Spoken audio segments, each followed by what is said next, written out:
going to be Marie.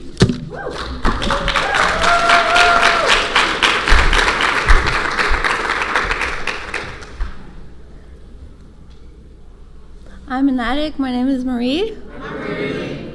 Hi. There's a lot of people. I need to say at first that I am French. It's my second time speaking in English. So please bear with me if I'm looking for my words, if I'm nervous, or if I'm freaking out a bit. I might need to pray for a second. So my subject is surrender to win. And I've been asked to speak a week ago, and I've been thinking of how am I going to explain what is surrendering to me and surrendering. And I've looked in the dictionary for definitions of surrender and surrendering, and I came to a conclusion that it basically surrender for me is something I need to do many times in my life, only to come in here to speak to you guys tonight. You know, like I had to surrender to my fears and surrender to my higher power and just give it up and let him give the message that needs to be spoken tonight. And if I can help one of you tonight, my job will be done. So I'm gonna just tell you my story, how it is, and I'll try to point out as the best that I can how I surrender for my recovery. So I come from a family of 8 kids. So my mom remarried, my dad remarried. I have a wealthy family, so we never ran out of money or food. So I'm very lucky for that. But we did ran out of love and care. As a child, I couldn't be close to my mom. The closest I could be to her was on the floor. She wouldn't tell me she loved me, she wouldn't touch me, she wouldn't care for me, she was just paying for me. So I think that's where it started for me as an addict, or as I had this, I don't know how to say it, I was lacking love and attention. So as a little kid, I would do anything I could do for you to love me. I would talk really, really loud. I still do sometimes. I will take a lot of space. I still do sometimes, but hey, you know. Today, the difference is that I accept myself for who I am, but when I was young, I couldn't. And that's how I got in, that's how I arrived in life, and that's how I was equipped to deal with life and go on in life. So at a very young age, I would get involved with the wrong crowd, the wrong people, the wrong guys. I would always do everything for you to love me, like I said. And I met the substance really young, and I left home really young as well. I started partying and skipping school to go and use, and it started with the light drugs and alcohol, and then it went to the harder drugs. And when I met my drug of choice, I also met a boyfriend of mine that was a dealer. I was 15, and I left home, and I didn't know nothing about life. I just knew that I wanted to party, and I wanted that man to be in my life, and he was doing drugs, so I was doing drugs as well. And that's my using journey that started. So at 15, I met my drug of choice, and from 15 to 25, I used that drug every day.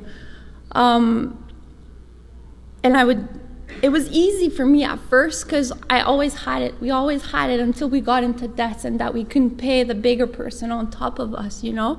I was lucky though. I always managed to work or go to school and come home and go to bed, because I think since I had a boyfriend, I think I was lucky enough to come home to him, and I didn't have to go deeper in my using, you know. But what I had to give to keep using is my self-care, my self-love, my self-esteem, my health. I got really, really sick.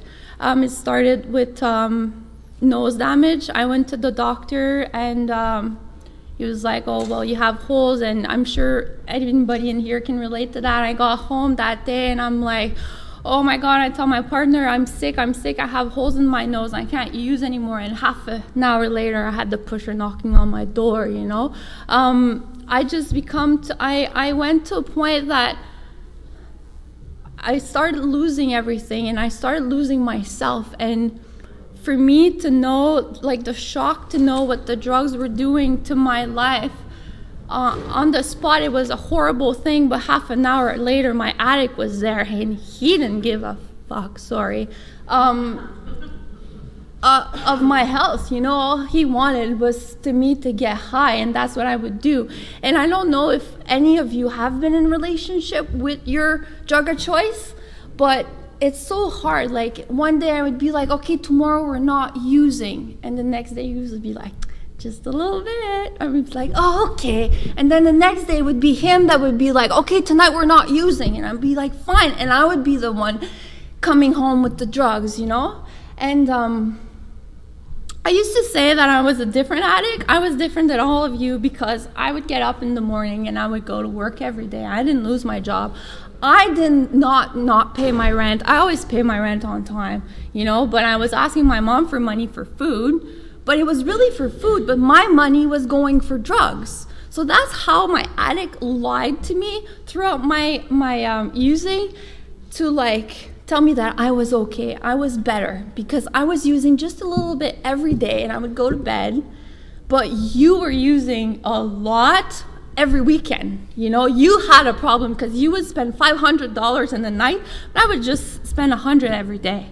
I was a lot better, So that's something that I told myself, and that's how I kept using for so long, and I think that's how it took me so long to hit rock bottom, is that I was always stretching it. I was always carrying it over and finding excuses for me. And I had people in my surrounding close to me that they were real drug addicts. They were doing a lot of drugs. They were doing any kind of drug. I was only doing one kind, I was the best. And yeah, for real. And then I started, my family started pushing me away, because at one point they didn't know what to do anymore. And they were saying I was lying. I was saying I was not, because the money they would give me was really for food. They were trying to explain to me that I was using my money for drugs, so it's the same thing, So one day I went to the doctor, and there was a general, at that point, me and my partner, we were both sick. Like I said, we would always go to work though, but struggling, I needed the sleeping pills to stop using to go to bed. But that I wasn't seeing that I had insomnia, so, it wasn't my fault. I was sick. At that point, we're both sick. I'm falling on the ground a lot. He needs to pick me up and feed me, to give me sugar to boost me back up, to keep using, not to stop, but to keep using. I couldn't eat often. I was going at work and I had a lunch, and I was consciously making the decision to take my lunch, put it in the garbage, and call the dealer and go get high on my lunch break instead of eating, I find that now that I look at it with a step back, is horrible. But that's the decision that I was making every day. And I went to the doctor one day, and she was doing because I had 5 doctors. I live in Gatineau, and I had 2 doctors that I would pay on the Ontario side every time I had an infection. My face was all swollen because my family doctor didn't know. So I go for my annual exam, anyways, the word, to see my doctor, and she started looking at me, and she touches my legs at the bottom there, and she's like, we have a problem. I'm like, what do you mean? She's like, you have no more circulation in your lower body. I'm like, what do you mean? And she explained to me that, when a blood clot, somebody gets sick and they do a blood clot in their leg, they go to the hospital and they can do surgery and they can unclot it and you can survive. But what she was telling me, the difference with me, because I was using drugs, because at that point I had to come clean. She knew I was 15. What can be wrong? I was 25, going on 25, 10 years later. So I had to tell her what I was doing and what kind of drugs and the quantities. And she explained to me that when you have no more circulation on the lower part of your body, or whichever part of your body, because of the use of drugs, when your tes artères, I don't know how to say it, arteries, when they block, they're seized. You go to the hospital, there's fuck all they can do. They can't do anything. They can't unclot it. You die. So she's like, you have about 3 months left to the point you are to live, right? Because you're going to die. There's no way around you're dying. I didn't have any circulation. So once again, I get home and I tell my partner, I'm dying. I have to stop using, or else she told me she gave me a month to stop to do something on my own, or she was gonna hospitalize me forced because I was in danger for my life. So I get home, I'm gonna die. Half an hour later, I'm using again. And at that point, I realized I had given up. I had given up on living. I had given up on surviving. I had given up on stopping to use. I have given up on myself. Anything and everything, I couldn't care less. All I wanted is to get high, to not feel. I think it was harder to, I thought it was harder to stop using than to just die, you know? So today, with the recovery that I have, with the belief that I have a higher power, a power higher than myself, I think that a couple weeks after I saw my doctor, I was sitting in the living room with my boyfriend, and we were using as usual. And don't ask me what happened. I think it was my higher power that just picked me up and made me leave. I just stand up and I left. I didn't say a word. He found out about 4 hours later. It was really hard after being in a relationship for 4 years and building your life with someone for 4 years. You need to save your own. You need to walk away, right? And when I walked away that door, I didn't know if that person wasn't gonna die. So that was pretty hard on me. But I did, and I went and I used so much that night, but that's what it is, you know? And the next day I knocked on my mom's door and I asked for help. And she agreed. So I moved back in with my mom at 25. And they're like, you need to go to meetings. I'm like, what are you talking about? She's like, NA meeting, because I never heard about it before. I did like some sort of therapy a little bit before that. I went twice. It was the one that you can stop gradually. So every time I would go, I was high. So it didn't work at all for me. I was sitting in therapy and I was shaking because I was so high, you know, like, what's the point? So she's like, you need to go meeting. I'm like, no, Mom, I can't go to meetings. It's not going to work. I can't sit in the room full of fucked up people that I'm not, because I have a job. And I went to university high and I succeeded. Listen to them talk about drugs. I'm going to get out of there and I'm going to want to go get high. So my mom bought it because she's not an addict and she doesn't know what it is, you know. She doesn't know any more than I did at the time. So it worked for a little bit. So I told my mom I had stopped using. I was lying. I was still using, but I was using only at work. So I had to stop at around 2 to be able to get home and eat at 5, you know, like our parents normally eat. Normal people eat. So I had to not use to be able to get home and eat. So it worked for about a week. And then, of course, the addiction was stronger than me, and I couldn't control it, and I bailed on dinner. And she knew it. I was sitting in my car, and I didn't want to get out. I was just using in my car. It was stronger than me. And so she let the one time slide, because I'm an adult. There's not much she can do, and she doesn't know what to do. So I go back to work, and the next day I slip even further. But that time I'm like, I overdid it, and I'm hiding in the woods somewhere. And my sister... his boyfriend, his mom, is married to a member of Narcotics Anonymous from somewhere in the States, and he happens to be in town. So they come and pick me up, and they talk to me to go home, and they talk to me a bit about Narcotics Anonymous and what it is, but I'm closed-minded. I don't have a problem. I can control it. I was doing it fine for a week, you know? So, but he brought... a week, yeah. But they brought me home, and when I got home... It's funny because at the time I didn't see it like that, but now I don't know, they kind of did a little intervention on me. So all my family was there and they were all outside at my mom's house. And I think that one of the reasons that made me want to stop, because at that point I wanted to stop using, I just didn't know how. And I thought that using half of what I used to use would be okay.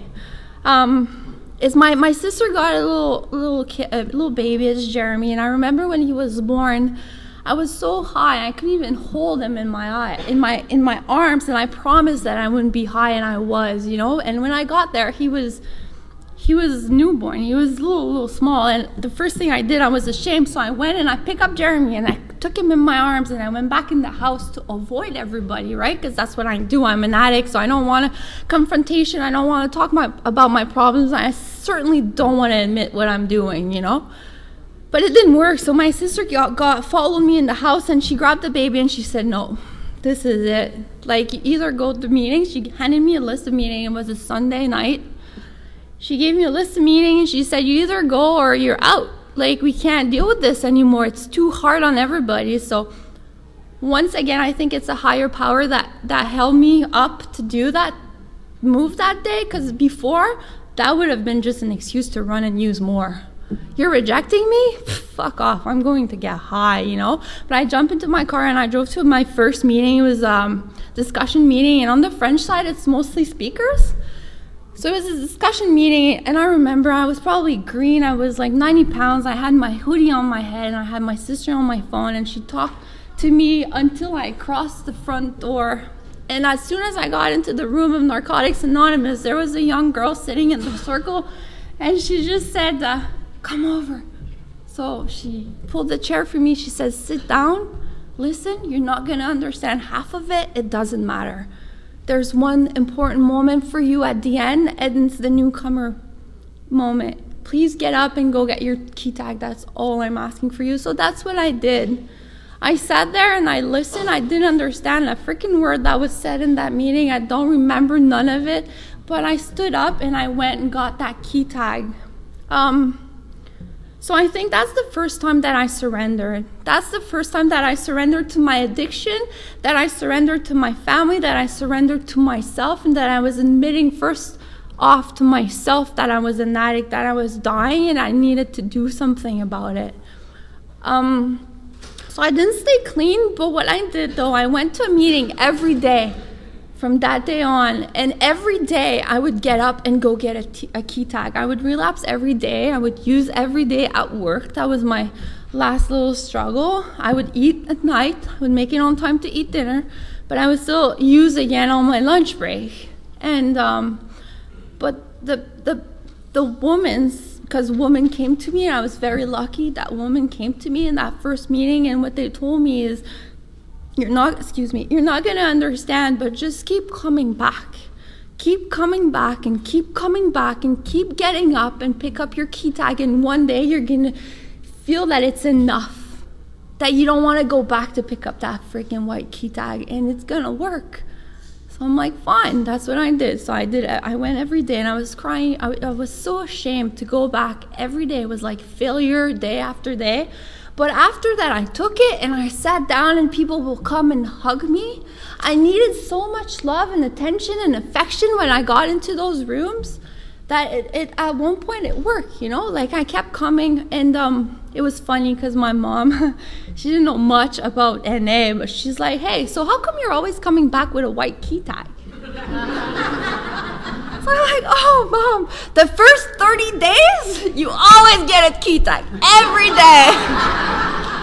So I kind of bought my way out of my first 30-day relapsing every day. And then when I really got my 30 days, my orange, I came clean, and I said, ha, ha, ha, I got you. But anyways, you know, it was too late because I had it. I had my 30 days. And so that's how I got to Narcotics Anonymous. I had a relapse. Relapse hurts. I've learned the hard way that, you know, in my recovery, I'm the most important person. In Narcotics Anonymous, the newcomer is, but in my recovery and in my life, I'm the most important person. I met a guy at 15 days clean. He was awesome. He had a year clean. He was a king. Yeah. He relapsed. He beat me up. He strangled me. He destroyed my apartment. He destroyed everything I had. But I kept coming to meetings, so I stayed clean during that time. You know?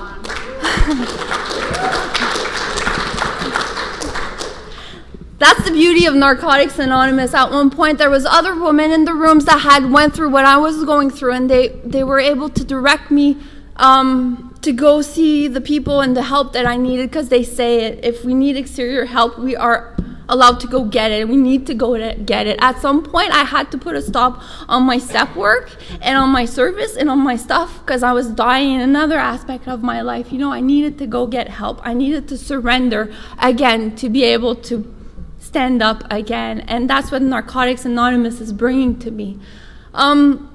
Service. I love service. When I got clean, like I said, I needed a lot of affection. I needed all the attention from all of you. There's this meeting on the Quebec side in Gatineau. It's the Friday night meeting. Everybody dress up. It's so fun. So I did, I don't know how to say it, l'accueil. How do you say it in English? Greetings at the door. I was on my top notch. I would at the door, and people were coming back in and out to give me some hugs. It was awesome. It was awesome. I would get off work, run home, do my hair, and that every Friday I was there, the first person at the door and the last one to leave. But hey, was I getting enough attention, you know? Like, it was awesome. So at another point in my life, I didn't want to be touched. I didn't want to be hugged. I didn't want to be talked to because I was hurting inside, but I needed to come to meetings, and I made it clear to people. And people in the rooms respected me. They respected what I needed and what I could and could not give, you know, at that point.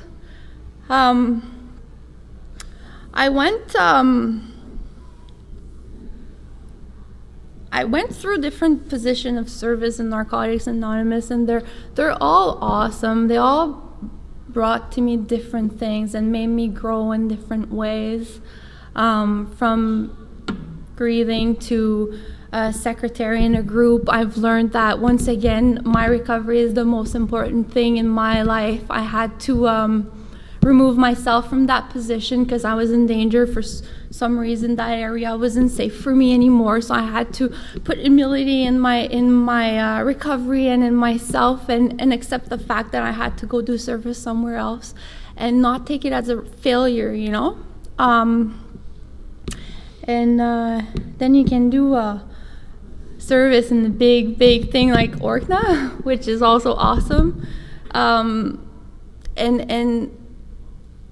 And I found that, like, to be involved in convention is, it's not for, like, when I was standing in the door asking for, like, your attention, you know? It's the beauty of doing service and working with a team and learning to know people and personalities and putting something together and giving back, you know? That's what I get out of service. Sponsorship. I had sponsors since the beginning of my recovery. I had to change a couple of times, and it was hard sometimes. I've been rejected too. I'm learning that NA, it's a perfect program. The program of Narcotics Anonymous is perfect. The people in it we're human, you know? We're not perfect. We do mistakes. I do mistakes. Others do mistakes. I hurt people. People hurt me. And it's about finding the right person. How much time do I have? 15 minutes. And it's about finding the right person for me.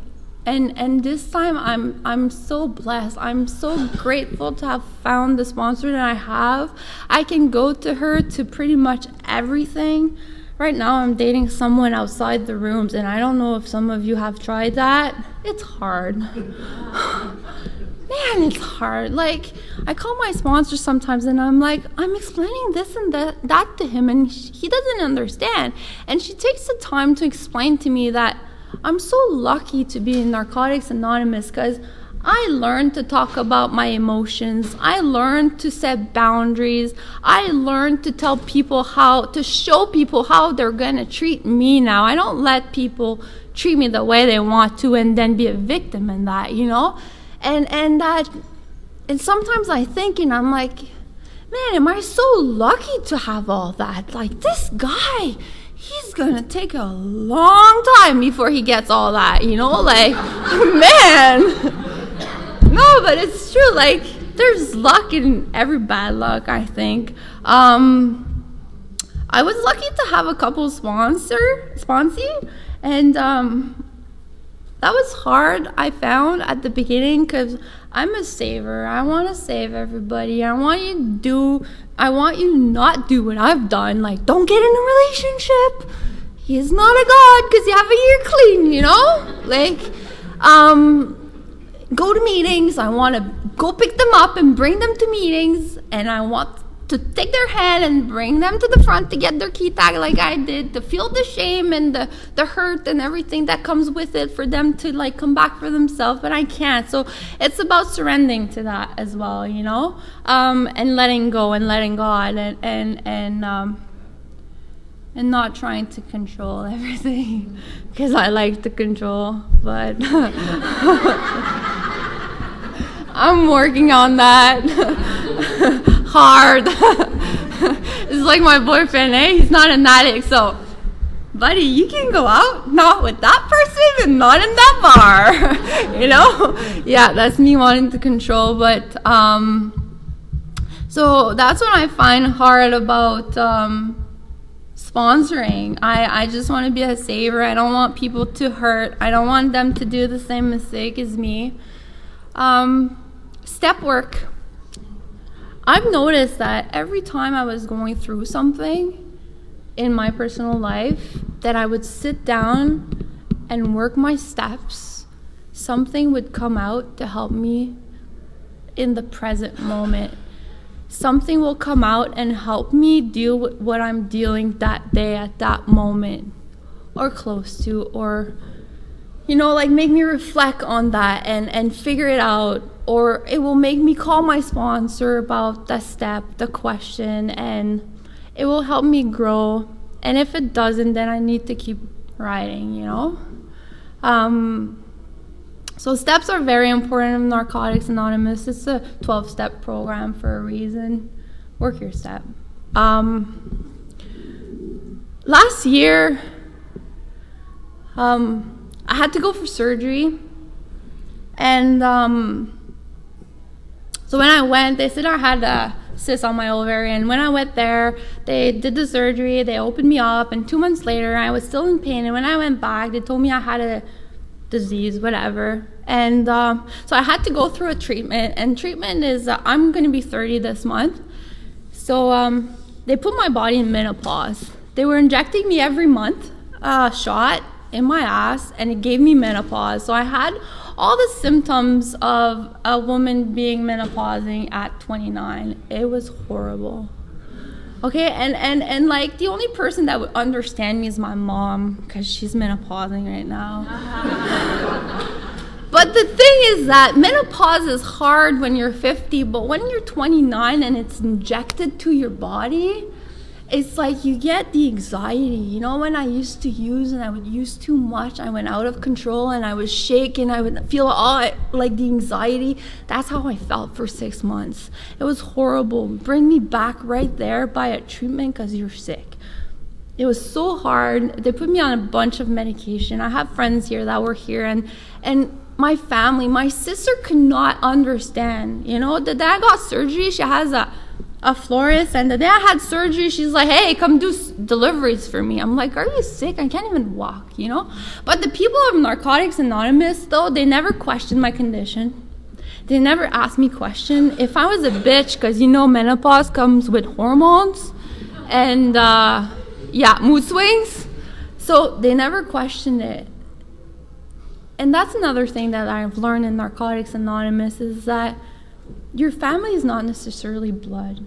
Your family is where you feel comfortable and where you feel like you don't have to explain everything. Sometimes I would get in a meeting. It was the middle of winter. I was sitting on a chair. I was half naked. I was so hot from the hot flashes.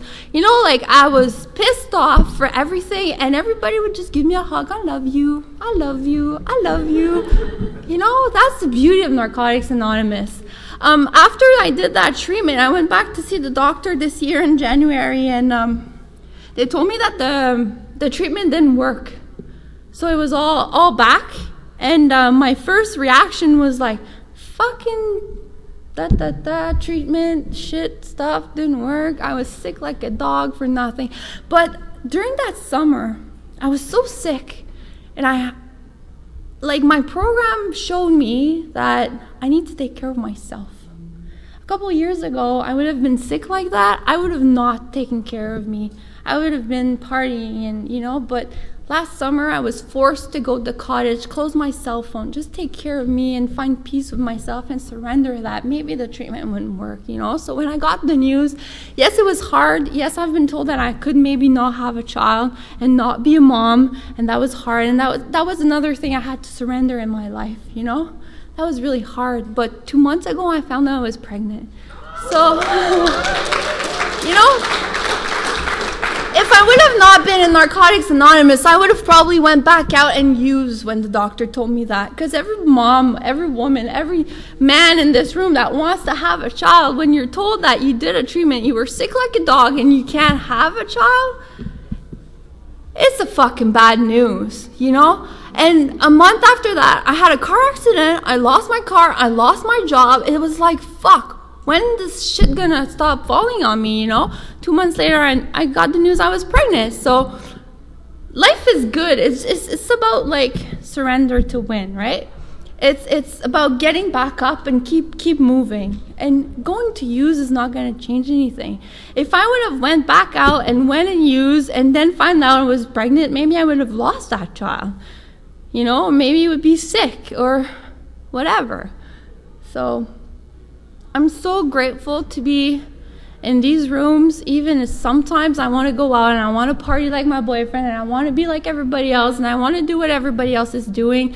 At the end of the day, when I think about it, I'm grateful to be in recovery. I'm grateful to have a mode de vie, a way of life, a 12-step program. I have a sponsor that I can call for any reason in the world, Like my mom, I'll call her with some stuff and she'll be like, stop being such a baby. And I'll call my sponsor and she'll be like, come see me, we'll have a coffee. That's the beauty of Narcotics Anonymous. My name is Marie, thank you.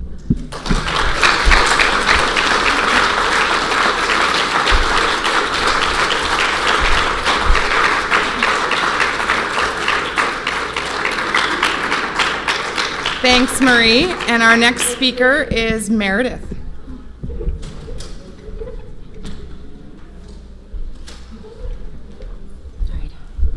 I'm an addict. My name is Meredith.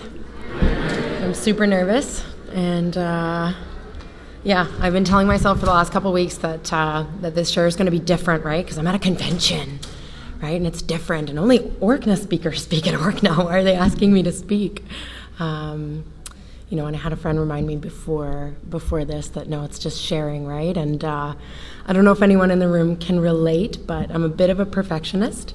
And so when I was asked to speak and they gave me a topic, I was like, okay, so I'm gonna research it and I'm gonna take notes from the basic text and I'm gonna say everything I need to say about surrender and it's gonna be awesome. And then I've been, stressing myself out, wanting to give this awesome speech about surrender, and really the only way that I can not fuck this up is just to tell my story and hope that somebody gets it, right? So that's what I'm going to try and do. So I'll talk a little bit about where I came from. I was raised in a really loving, really safe home. And that was a really, really good excuse for me to keep using for a lot of years because I was like, there was nothing wrong with my childhood. I had a really good childhood, loving parents, big brother, never wanted for anything. But looking back in step work and in reflecting with my sponsor, I can see how that I've always been an addict, right? There's always been this void that I've been trying to fill with other stuff.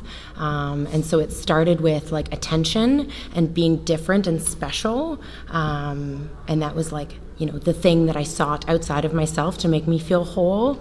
And I tried food and promiscuity and all sorts of stuff to fill up that void inside me until I found dope. And so, I'm an addict. I've been an addict for a long time, even before I found the dope. And anyway, so I grew up in a really loving home, and I just need a second. Yeah, and nothing was ever really good enough. You know what I mean? I was always trying to find that thing outside of myself that was going to make me enough. And I'm still prone to doing that today. But luckily, this program provides me some tools so that I don't do that as often or as hard or in such dangerous ways, right? So for me, I think using dope kind of started the way it does for a lot of people, like, just trying stuff out. And the thing was that it was different for me from the beginning because it was the thing that filled that void inside me in a way that was so complete that I didn't feel the void inside me. And so it was like, okay, this is it. We're good. You know what I mean? I don't need anything else. I've got this. And so I used, and I drew some lines for myself, having seen other people, using to the point of destruction. One being my older brother, he had some really shitty experiences with drugs, and so I was like, as long as I don't do that, I'll be okay. I'll be safe. And so I drew these lines for myself, and I decided that as long as I didn't cross the lines, that I would be okay. And Marie, it's funny, like there's so much in your share that I can totally relate to, right? Totally relate to. And I love that in Narcotics Anonymous because like I know Marie, right? Like a little bit, like we've, hung out like at the camp out and stuff like that. And like, I just love being able to come here and hear people's stories and be like, fuck, you're just like me, and that's so cool. You guys are my brand of crazy, and that's good. So, sidetracked. What was I talking about? Hey? Right, the lines. Oh, I crossed them. But later, right? Like the lines kept me safe. The lines kept me different, right? And so it's like as long as I'm only using these drugs and as long as I can keep going to work and can keep up my marks in school and my family is still cool with me, then I'm good, right? Then I'm good. And for a lot of years, that totally worked for me. I refused to look at the unmanageability in my life because it was very internal. I had a lot of what I called like external manageability, right? Like I was functioning, like I was an honors student and I went to work and, so I was okay.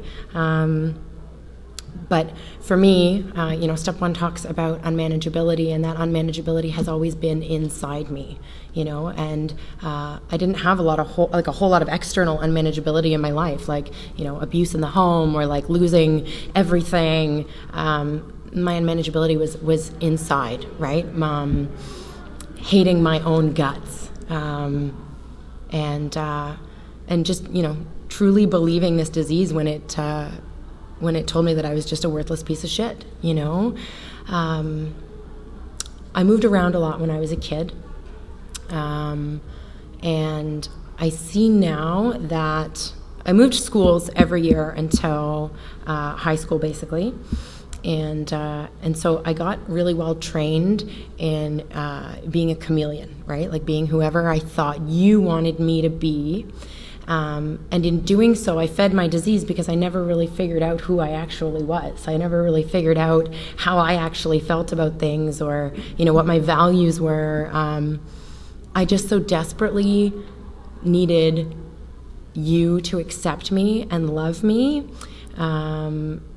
And I just never learned how to do that for myself, Every year, I learned, right? I was like, okay, so that didn't work last year, so I'm going to start new at this school, and I'm going to try, I'd go in and I'd observe, and I'd, be quiet for the first little while, and then I'd just like burst forth and be like super awesome, and everybody would love me, because it wasn't just that I had to be accepted, I had to be special, and I had to be different, and I still struggle with that today. So that was practice for me, and that also, I look at that as kind of like a feeding ground for my disease, right? Because I never learned how to just be me. I never really figured that out. I'm starting to do that slowly but surely through the help of the steps and a loving sponsor in this program. But it's something I kind of missed out on in my earlier years. So without very many coping skills, I had all this, external manageability, and so I was, doing well in school and going to work and stuff, but I was really used to getting to start over, right? Because for so many years I had gotten to, be a different person every year at a new school. Nobody knows me. I'll be somebody else. I moved back and forth between Toronto and Ottawa a couple times too. And then I went to a drama high school, so I got to literally like hone that skill and practice it, right? And then I moved around a little bit in Ottawa, and I remember one night sitting on my porch. It was my last year of my undergrad, and I had this kind of like foggy inkling that somehow this was different, that my classmates weren't sitting alone on their balcony at 5 o'clock in the morning, just one more before I go to bed, just one. Like, I was just like, I don't know that everybody else is using like this. I don't know that everybody else is doing what I'm doing, right? And so I had this little inkling, and then it was, that was it. That was all. And I decided that maybe things would be different if I went away. So I decided to go to Australia, and so I did. And I went and I enrolled in a master's program there, and I left. And I was like, you know what? I'm not gonna do drugs anymore. I'm just gonna go, and I'm gonna be a different person again. And 2 weeks.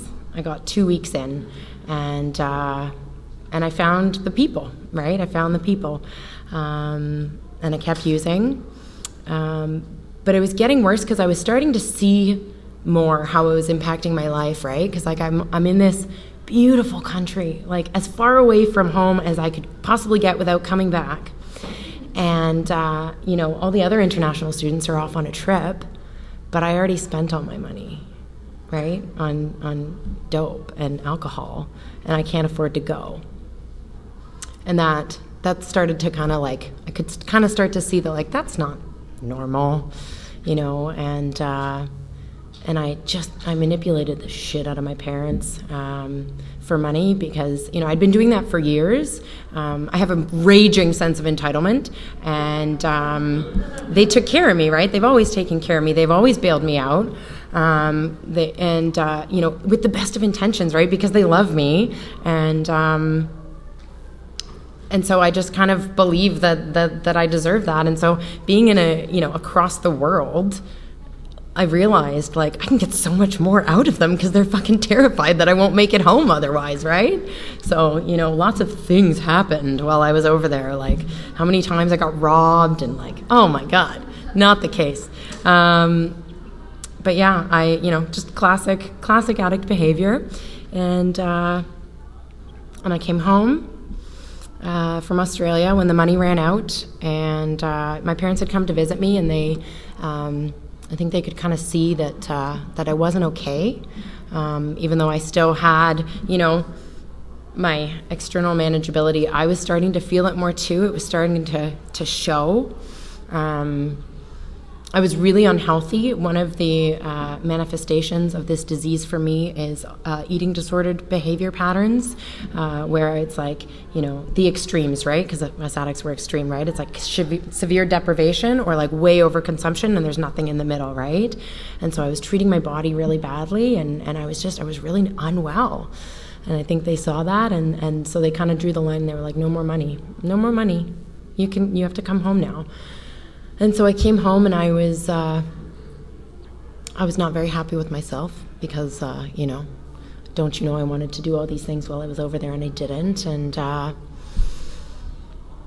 And basically, my bottom was a 4-month period between getting home from Australia and, lying in the fetal position alone, with locked doors, not being able to stop sobbing and wondering, like, I'm a relatively intelligent person, and the disease was so loud in my head that I was actually convinced that if I drank a bottle of bleach, it would cleanse the shame from the inside out.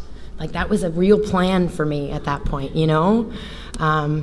I was really just fucked up, and I was in a lot of pain, and my life on the outside didn't look that bad, but I had started losing things, right? And I I crossed those lines.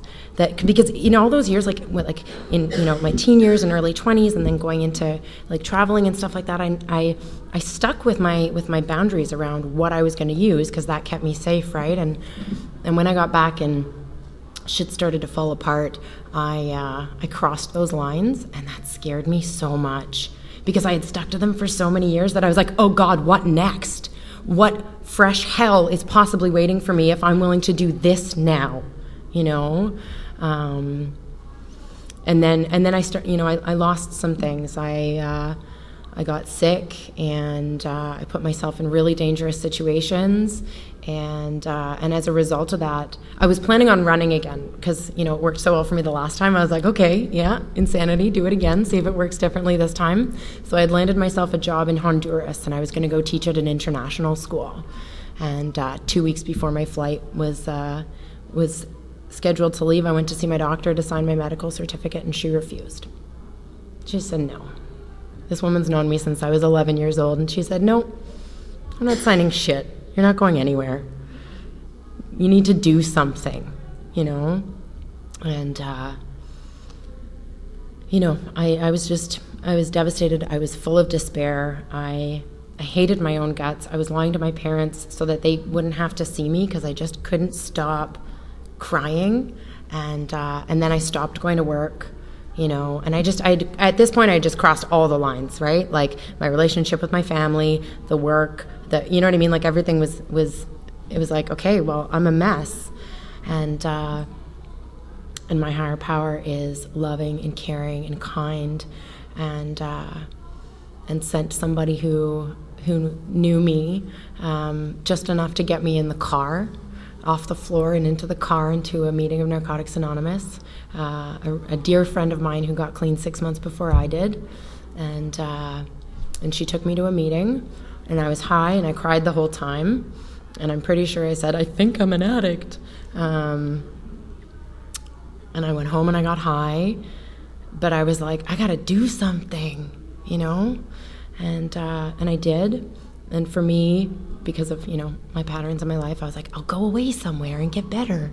So I did. I went away to treatment, and for me, that was what I needed. The distance and the safe place, because I wanted to come here and I wanted you guys to tell me how to get high without all the other shit. I didn't want to not use, right? So, there's some people in this room who might remember, how are you feeling? I want to get high, fuck you. For the first little while. And I'm really grateful that I had a safe place where I didn't do that. And they brought me to an NA meeting every single day. And I went to an NA meeting every day for the first 5 months. Man, what a ride. I came into Narcotics Anonymous and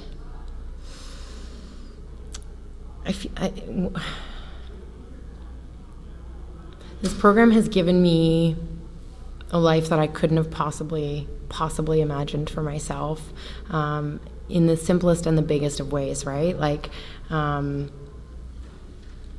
kind of like myself today. That's a big deal. That's a big deal, and some days I really do truly accept and love myself. And that's a win. It's not every day. It's absolutely not every day, right? Like I have like a suitcase of bats that I use to just wail on myself if I make a mistake, and I struggle, but I like myself today, and I am working on truly accepting and loving myself today, and the steps help me get there, right? The steps have helped me not just stay clean, right? Because I could have stayed clean and stuck around and still been the same person and kept hating myself, right? Like I hated myself for a reason. I needed to change, right? Absolutely everything. And so, I'm in the process of doing that. So early recovery. So I like perfection, and I like control, and I like doing good things, and I like pats on the head, and I like A+ and gold stars, right? That's kind of me. And so there were these people, and they were like, okay, so you go to a meeting and you share and you get a sponsor and you do this, and I was like, done, I'll do it, I'll do everything, pat me on the head. And and so I just launched myself into the things that were suggested in this program. I was super, super blessed. I got brought to the Canadian Convention of Narcotics Anonymous at 57 days clean. Like, what a fire, right? What a fire. I love conventions. I seriously love conventions. They're a huge part of my recovery.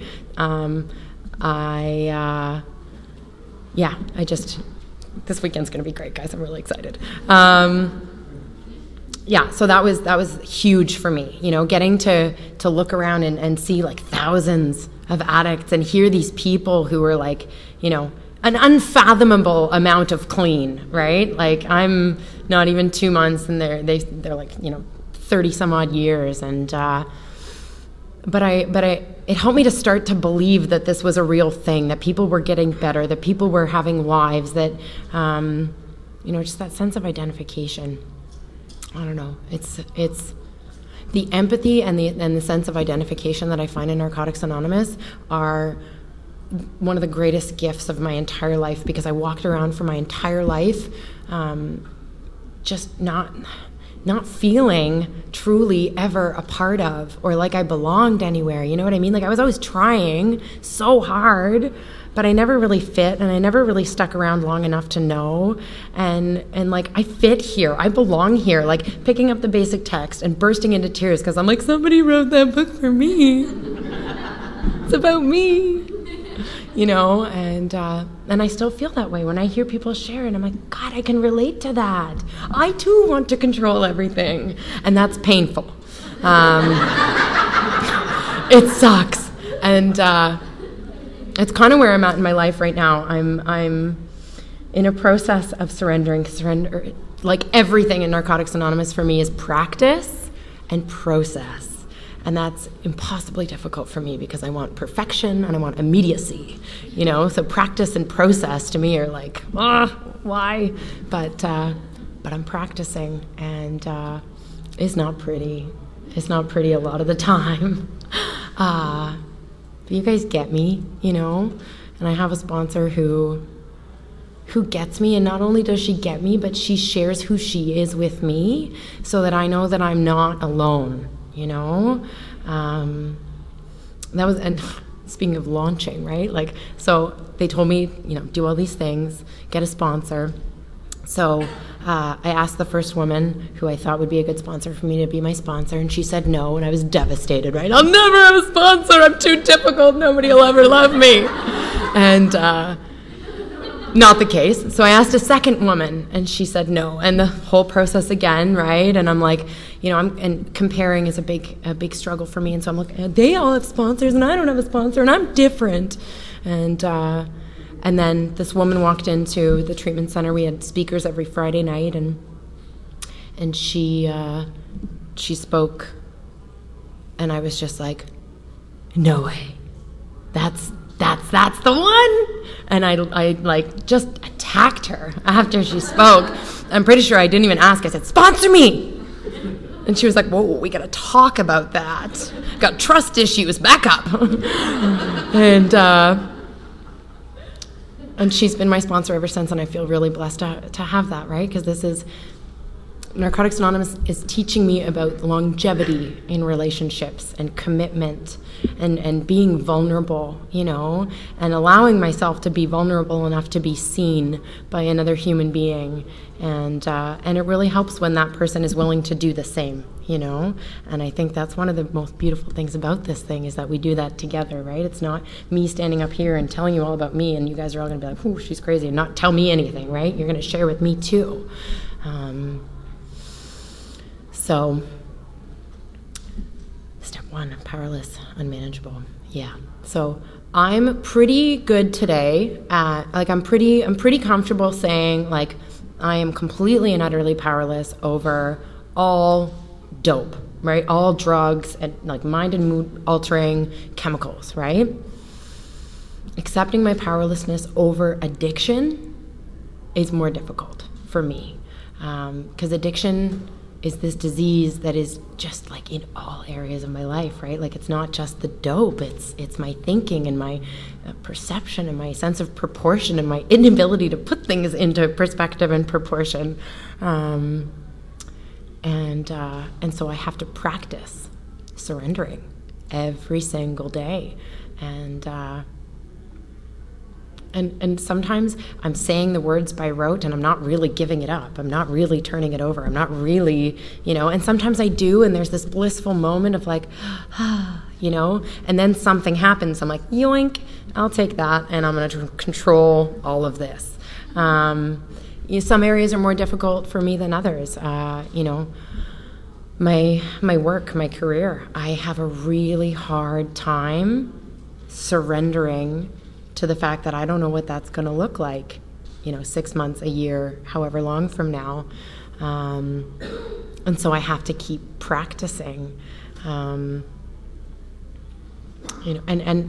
remembering that it is a process and that I don't do it once and it's all done. Because that's how I've done everything my whole life, right? Like, I'll try it. I want to do it perfectly the first time. I want to get it done. And if I don't do it, fuck that, I'm out. I'm not doing it, right? I don't want to make mistakes. I don't want to be, less than. I want to get it right, or I don't want to do it at all. And so having to fall flat on my face and get back up like so many times around the same issue, sometimes I have a really hard time with that. And that's where this program steps in and gives me a relationship with a sponsor who says, yeah, me too. That's hard. You're going to get through it, and that's why I have a home group where I go and I can just be a mess, and they'll just hug me and, check in on me all week too. How cool is that? I don't have anything for them the way that, I used to look for things in people. I have, who I am today, but that's what they want from me. They want me to be who I am, and that's a really cool gift that I get from Narcotics Anonymous too, because I've never been a really good picker either. I don't know if anybody has ever had that experience of like the people in my life, but I'm learning, right? I'm learning to surround myself with people who want the same things as I do, right? Who want this life, and so that's really important for me. How much time do I have? I feel like I've been talking for a long time. Oh, God. Okay. I'm going to do my best, but if I feel like I'm starting to spout bullshit, I'm just going to stop. So I will talk about the steps themselves. I mean, step 1, accepting that I'm powerless, admitting that my life is unmanageable.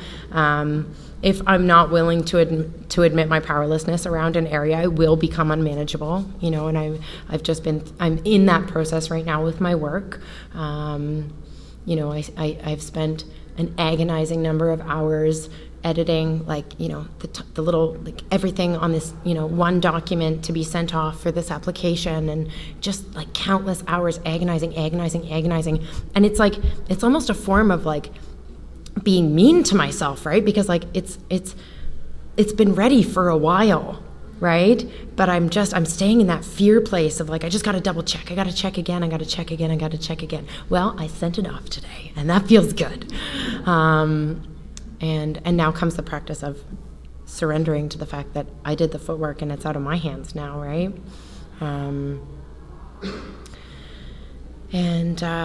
I just finished a 4th step with my sponsor, which taught me, a lot again about that willingness to be vulnerable and being who I am. And it's funny because one of the goals that I set on my 4th was to stop taking myself so seriously. And I finished it 6 or 8 weeks ago, and that's all I've been doing is taking myself way too seriously. And it's I don't know, in the way that my higher power works often is that the things I need to work on the most, I get the most opportunity to work on, right? I learned really early on not to pray for patience, because I will get opportunities to practice it, and I don't like that. I mean, I get them anyway, but I don't want more, right? I don't want to ask for more. But I don't know, working the steps helps me figure out who I am, what my values are, and connect with another human being in a way that I just, I've never known how to do, right?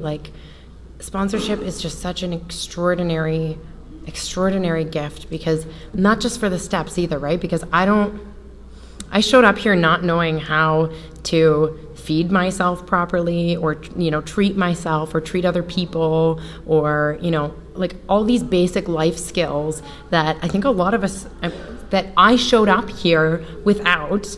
And I found this person who, she's not a guru. She's just been through the process of figuring out those things for herself. So she has the capacity to help me do that for me, and very similar to what was shared earlier in, the relationship of being a sponsor is a huge area of learning and growth for me, because I want to control it, and I want to tell you what to do, and I want to fix it, and I can't, right? And it's a beautiful, frustrating, painful area where I get to practice surrendering, and trust comes in there too, right? Because I'm not that powerful, right? I'm not that important. I'm not that clever. Like, my way is not necessarily going to work for another person.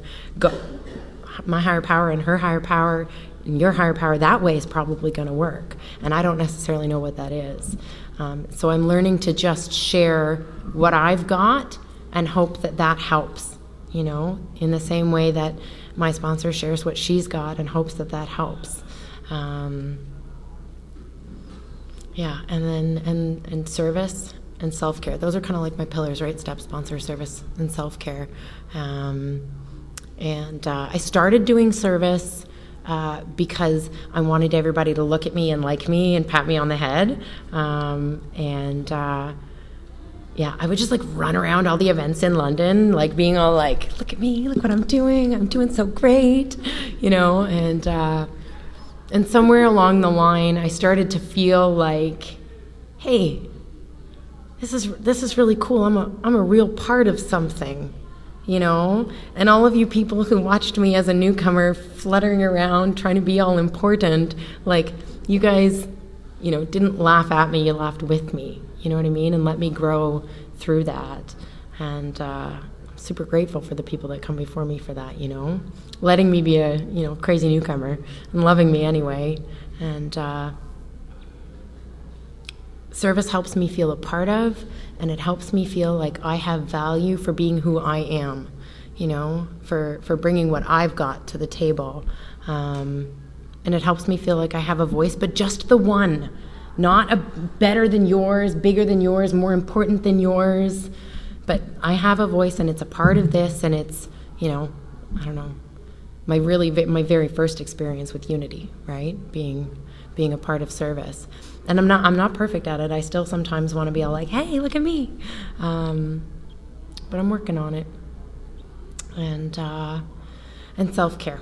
That's a really important one. Learning how to, take care of myself, and love myself, and accept myself for who I am, and not try and force other people to accept me because I can't do it, because I'm prone to that. No, you accept me. No, I have to do that. That's my job.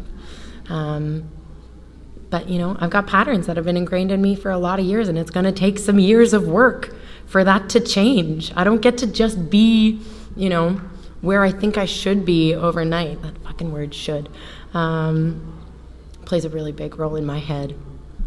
And so I don't know, I'm really grateful to be here. I love weekends like this because I get to really feel that gratitude, and for me, that's one of the biggest, most important ways that I can combat my disease is just to simply be grateful, right? Because I've got this beautiful life, okay? I've got this beautiful, beautiful life, and it's full, and I'm developing trusting relationships with my family, and I'm there for them, and I show up for them, and I'm accountable, and I do a job that I absolutely love, and I have the potential to do more of that in different ways. And I have a wonderful, loving partner who just meets me where I am, and who just, oh my God. And I have all this beautiful stuff in my life. I have a home group. I have, and I can still sit and wallow in this fucking woe is me, self-pity, life is horrible bullshit. What is up with that? My life is so good, but my disease wants me overwhelmed and alone, right? And so I got to watch out for that. I've got to watch that because that's prime positioning for me. If I'm overwhelmed and I'm alone, I'm probably going to end up using. It may not start with dope. It may start with, some other old behaviors. But I'm going to end up getting high, right? And I need to be really mindful of that. I have what I have in my life because I'm clean. And not just because I'm clean, but because I'm doing what you guys have told me to do. And I have to be really aware of that, right? And gratitude is just, it makes all the difference in the world. Because if I'm practicing gratitude, for the partner who gets up in the morning and helps me get my ass to work super early, even though he doesn't have to go to work for another little while, if I can just say thank you for that rather than being like, well, you didn't do this. Look at what I do have. You know what I mean? If I can be in my job and loving what I'm doing in that moment rather than being like, but I'm not where I thought I should be yet. I go to this place where it's back to this place where nothing's enough, and that's my disease. And it's really effective in my head when I don't talk about it, when I'm not being real about how it's making me feel, and that's why I need other people, right? Because I'm not always conscious of it for what it is at that moment. I need you to be a mirror for me. I need you to help call me on my bullshit, right? Because I don't spot my own bullshit right away, if at all, right? I need you to help me see it so that I can do some acceptance around it. And so I need to show up at meetings, and I need to share honestly, and I need to write honestly in my step work, and I need to talk to people. And practice some gratitude for what I do have rather than focusing on what I don't have, because it's maybe not that I don't have it. It's maybe either that it's not right for me and I just don't know that, and I can practice some acceptance and surrender around that, and have faith and trust that this higher power who has brought me here for all the reasons that I came here, I haven't yet been led astray to the point where, I've died or I'm here. I've been brought here, but somehow I forget to just trust that I'm also being brought somewhere else, that I'm being guided somewhere else, that I don't get to know what it looks like, but that I'm going somewhere, and it's probably going to be better than I think it is, and it's probably going to happen sooner than I think it's going to, too. Classic. So I have lost my train of thought, which I think means I'm finished. Thank you so much for letting me share, and have a wonderful convention.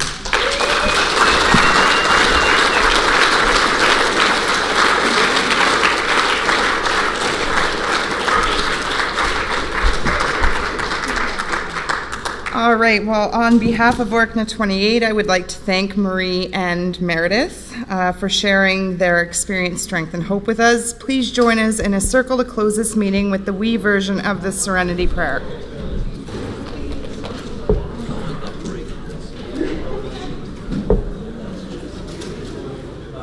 Going to be Marie.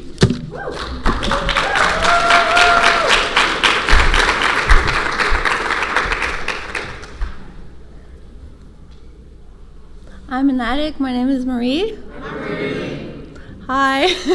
There's a lot of people. I need to say at first that I am French. It's my second time speaking in English. So please bear with me if I'm looking for my words, if I'm nervous, or if I'm freaking out a bit. I might need to pray for a second. So my subject is surrender to win. And I've been asked to speak a week ago, and I've been thinking of how am I going to explain what is surrendering to me and surrendering. And I've looked in the dictionary for definitions of surrender and surrendering, and I came to a conclusion that basically surrender for me is something I need to do many times in my life, only to come in here to speak to you guys tonight. I had to surrender to my fears and surrender to my higher power and just give it up and let him give the message that needs to be spoken tonight. And if I can help one of you tonight, my job will be done. So I'm gonna just tell you my story, how it is, and I'll try to point out as the best that I can how I surrender for my recovery. So I come from a family of 8 kids. So my mom remarried, my dad remarried. I have a wealthy family, so we never ran out of money or food. So I'm very lucky for that. But we did ran out of love and care. As a child, I couldn't be close to my mom. The closest I could be to her was on the floor. She wouldn't tell me she loved me, she wouldn't touch me, she wouldn't care for me, she was just paying for me. So I think that's where it started for me as an addict, or as I had this, I don't know how to say it, I was lacking love and attention. So as a little kid, I would do anything I could do for you to love me. I would talk really, really loud. I still do sometimes. I will take a lot of space. I still do sometimes, but hey, you know. Today, the difference is that I accept myself for who I am, but when I was young, I couldn't. And that's how I got in, that's how I arrived in life, and that's how I was equipped to deal with life and go on in life. So at a very young age, I would get involved with the wrong crowd, the wrong people, the wrong guys. I would always do everything for you to love me, like I said. And I met the substance really young, and I left home really young as well.